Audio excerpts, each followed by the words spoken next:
We're live. Um,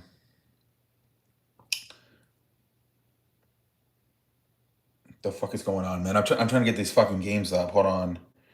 Um, the fuck is going on with my phone? Man, what a day in the National Basketball Association, ladies and gentlemen, man. Let's talk about the first game and then we'll work ourselves up to the next game. Um, the freaking the freaking Knicks defeat the freaking Celtics to take a 3-1 lead, man. 121-113, man. Holy free holies, ladies and gentlemen. And it sucks because finally it seems like Jason Tatum exploded with 40, what was it, 42, 43 points. He finally exploded in this game. They were still going to maybe lose it. Man, they just, I don't know, man. Even with Tatum exploding, it looked like they were still going to lose the game. But then Tatum gets hurt pretty bad. He's got to leave the game, get carried off the floor.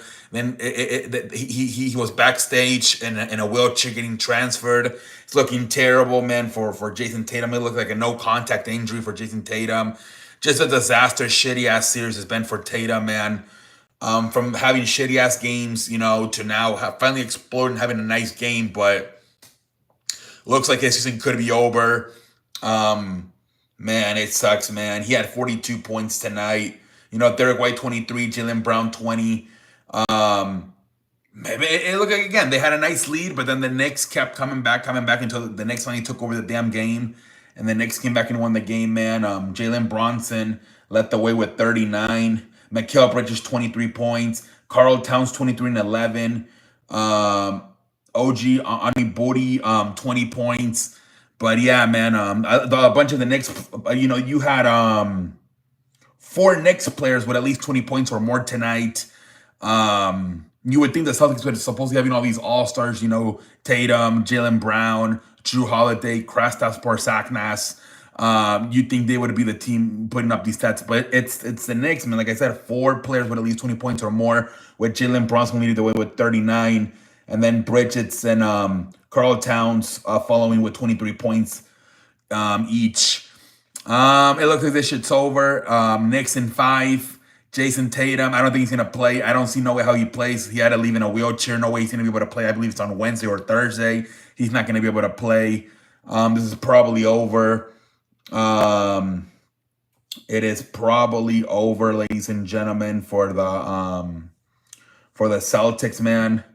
And they're saying that the Celtics are looking to make some salary cuts as their salary is worth over 500 no, excuse me, yes, 500 million dollars.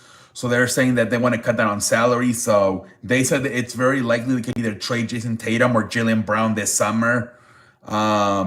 So we'll see what happens there, ladies and gentlemen. But man, just such a how can you like? I don't know if I've ever seen this, like a team going from a championship and now like losing like this. You're one of your best players getting hurt. Possibly his final game is going to be like this for Jason Tatum. Jesus Christ, man. We'll see what the offseason holds for the Celtics and Jason Tatum. But there is reports saying that the Celtics do want to make some cuts this summer due to their salary being so fucking high, over $500 million. So we'll see what we'll see what the old season holds, ladies and gentlemen. But yeah, man, speedy recovery. Prayers up for Jason Tatum, man. But it looks like the Knicks will win the series, man. It really looks like it. Let's move on. Minnesota Warriors. And man, look, Anthony Edwards has, he's figured things out now. He snapped out of it. 30 points tonight. He had a buzzer beater right before halftime. He had, I think he had a great third quarter, led the way with 30 points. Julius Randle's also playing really good basketball. 31 points tonight. Anthony Edwards and Julius Randle tonight combined for 61 points. This game just got out of hand, especially in the second half, third and fourth quarter. And it was basically a two-man show tonight, between Randall and Anthony Edwards and Julius Randle, man. It really was, man. I don't know, man. I said it before, I'll say it again. I don't think this thing works for the Warriors with just Jimmy. I think this is Steph Curry's offensive system, right? They need Steph Curry to be out there and then Jimmy to follow along. But if Jimmy to be the guy, you think Jimmy's gonna be running like a pendejo all over the floor, waiting for a screen and then shooting, not even known for shooting threes. Um, Man, it's just not looking good, man. Nobody really play that. I mean, Clemenga, another good game out of Clemenga, 23 points. That's the only positive sign that you're getting good games out of Clemenga. 18, 30, and tonight 23. Other than that, not looking good at all. Buddy Hield, 13 points. Brendan Pasinski, 11 points. Jimmy Butler, 14 points. Draymond Green tried to, he gave you 14, So he's trying to do everything he could, but it's just not looking too good for the Warriors, man. And I said it. I think you got to be super smart if you're the Minnesota Timberwolves and completely take advantage of the situation and try to win all these games, do a little gentleman sweep, and finish them off in Game 5. And I don't even know at this point if you're the Warriors, it's fair to, if Steph Curry's clear on Wednesday to tell him, Bella's out, Curry. Like the guy's 37, coming off a hamstring injury. This is really not his thing, right? This is all on Jimmy Butler, Draymond Green, Buddy Hield. The Curry played in Game 1, and they actually won Game 1. And then Jimmy Butler and these other guys, Draymond Green, haven't been able, Buddy Hield haven't been able to win a game. Curry's like, why the fuck should I even try to come back and help you guys? You guys fucking can't even win a game without me. Like, now I'm not supposed to, because I think if Curry does come back, he's not going to be 100%, and they can run the risk of getting hurt again, right? And Curry's like, come on, guys, I'm not even really responsible for this. You guys lost all 3 games that haven't played, and I'm supposed to have all this pressure in the world and try to come back and try to bail you guys out.